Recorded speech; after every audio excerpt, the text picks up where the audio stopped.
Hello and welcome. In this video I'm going to review how to create a frequency segmentation query. And whereas in normal segmentation queries we're either looking at the total number of times an event occurred or the total number of users that are engaging in that event, with a frequency query we're actually going to be grouping our users into different segments based on the number of times that they engage in that event. So here's what it looks like in practice. What I'm starting off with on the screen is a basic segmentation query showing me the number of times that this website's blog was viewed each day over the past 7 days. If I head up top here, right underneath my title to where it says show results of the following segmentation query, and then click into results and select frequency. When I rerun the query now, what I'll see is multiple lines, each one showing me the number of times users from a different segment engaged in that event activity, and they're segmented off again by the number of times that they're engaging in that event. So the green line shows me the users who are viewing the blog between 1 and 4 times on each specific day. The purple line shows me those users that viewed the blog between 4 and 7 times. And we can see what each line will show us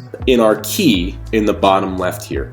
Now, anytime you run a query in Indicative that has more than 5 breakouts, if you come up to where we built our query, you can see we're showing just the top 5 breakouts, in this case of a maximum of 15. So you can either choose to view the top or the bottom group, or in this case we can see them all, and we can always choose to see up to a maximum of 50 breakouts. So in this case, if I look at all of the potential breakouts, we can see here that there are some users engaging this event activity, viewing the blog, up to 70 times in a single day. So that you can then start to isolate those users that are showing some odd behaviors and start to really investigate what's going on. And you can also target groups of users that are just really engaged with your product. So in this case, if I wanted to, we could look at just the top 5 breakout groups, and I'll isolate just those users that view our blog between 7 and 10 times per day. From here, if I click into one of these data points, I can create a user segment of those power users and then begin targeting them with specialized emailing campaigns, or I can even begin viewing those users on an individual basis just to investigate what it is that's really driving that type of behavior.